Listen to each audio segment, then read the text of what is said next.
Nearly half of landlords plan to sell up within 5 years. But is it really because of the Renters' Rights Bill? Now, with the committee stage of the Renters' Rights Bill fast approaching, and of course, so many changes to the rental sector, landlords are asking themselves the question, is right now the right time to exit or hold? And in this video, I'm going to break down the rental crisis the UK is going through right now, but also 5 key highlights of the Renters' Rights Bill debate. And stay tuned because I'll also be sharing whether selling now or staying in is a smarter move. A new survey by Total Property highlights the growing problems in the UK private rental sector. Now, they asked almost 3,500 landlords, tenants and agents for their view. And what they found was there was growing concerns, now especially around the Renters Reform Bill. Let's dive into landlord sentiment first. 67% of landlords believe that the private rental sector has deteriorated, with half of landlords planning to sell within 5 years. Now, 75% of landlords are actually old school landlords that have been in the industry for over a decade, with only 3% of landlords entering into the rental sector in the past year. And 58% of landlords have made eco-friendly upgrades driven by tenant demand and regulations. And with tenants' experience, 88% of tenants cite the rising rents being their biggest challenge, with affordability being the critical issue. This might come as a surprise to many of you out there.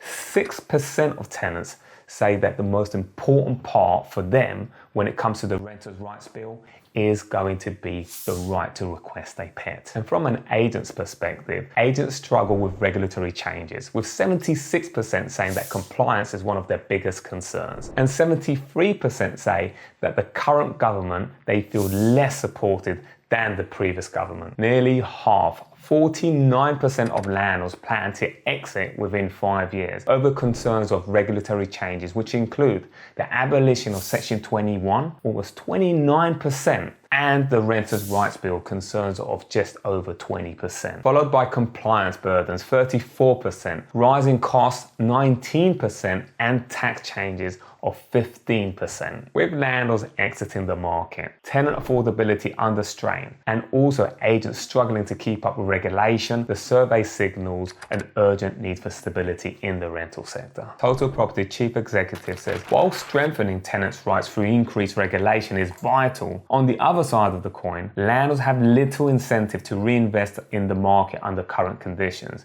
Unless this changes, these protections will mean little, as we risk a crisis where tenants have nowhere to rent at a price they can afford. Regulation must support both landlords and tenants fairly to strike the right balance and create sustainable rental market for the future. Let's look at the 5 key highlights in the Renters' Rights Bill debate, starting with fixed terms for students. Now, Angela Rayner declined to look at amendments for the minimum term in this section, despite concerns of reletting properties within an academic year. However, Angela Rayner did state that the bill accommodates the unique circumstances of students and refer to the new ground for possession specific to student HMOs. The challenge here is, what about those landlords who are housing students in properties that are not HMOs? And diving into fixed terms in general, we can also see that the government has made it clear that fixed-term tenancy will be removed, with Matthew Pennycook stated there is no place for fixed terms in the future of a short tenancy system, calling it an end to tenants being trapped in substandard properties. Rayner added that the bill aims to create a modern tenancy system where tenants can remain in their home until they choose to leave. That sounds like a lot of power, whether you're a landlord or a tenant. Leave me a comment below, let me know your view on the end of fixed-term tenancies. And you may be sitting there thinking, how on earth are they going to regulate all of this? Well, Angela Rayner made the point of highlighting the role that tenants will play in all of this and making sure that landlords are compliant. The bill proposes stronger rent repayment orders as well as new rent payment offences, doubling the amount of penalties that you're going to have to pay as a landlord. Angela Rayner stated, when landlords break the rules, tenants must have recourse to action.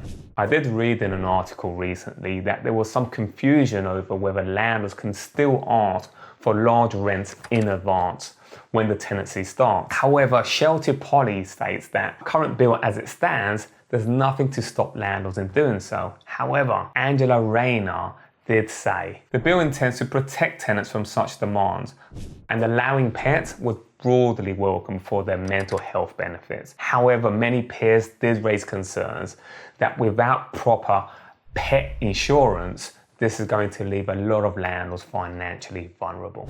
And one thing that's not getting enough attention is the risk of landlords starting to gazunder rental prices. Basically meaning that they're going to start with a very high rental price on the market, knowing fully well that tenants are going to start bringing that price down, negotiating that is. Now, this is because the Renters' Rights Bill has put something in whereby they're going to bring an end to rental bidding wars, meaning that one tenant cannot outprice the other tenant. The goal is a good goal in terms of trying to protect the tenants, but this is going to create a whole new problem with them, which is that we're going to see rental prices increase across the board, confusing and distorting the rental market to a point where tenants are not going to know what's fair price. Would agents know? Would landlords know? Well, this is something that we'll have to navigate in the new market. Now, if you want to find out the 10 new policies that are killing UK property and give you the breakdown of what's in the Renters' Rights Bill,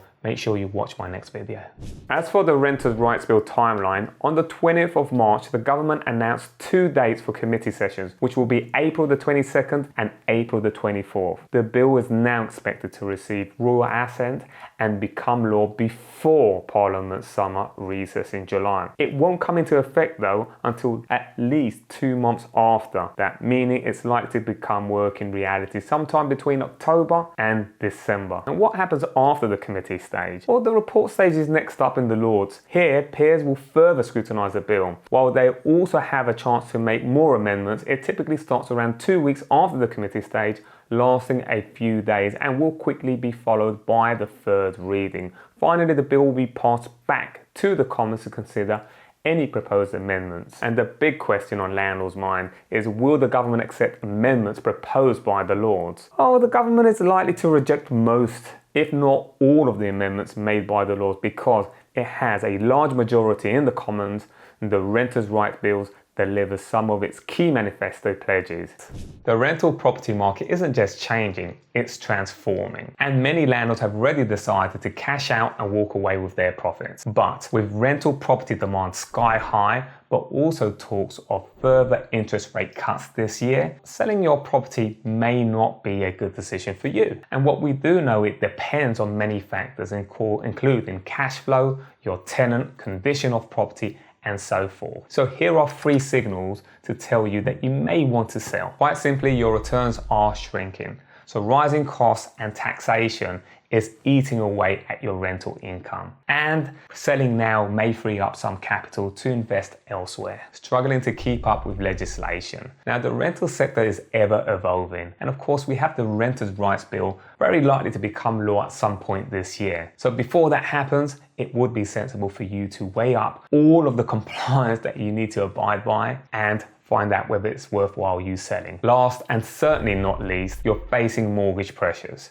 With the rising costs and the added burden of Section 24, which means that you're now being taxed on turnover instead of profit, managing your mortgage payments may be more difficult now than ever. And if that's the case, instead of continuing to have financial strain, it may well be the right time for you to sell up. I'm going to leave you with my best recommendation, whether you're thinking of selling up or looking at your options of keeping your property. Speak to a professional agent. Now, we've been able to build a solid network of professional agents across the UK. Follow the link on the description to guide you to the best agent in your local area.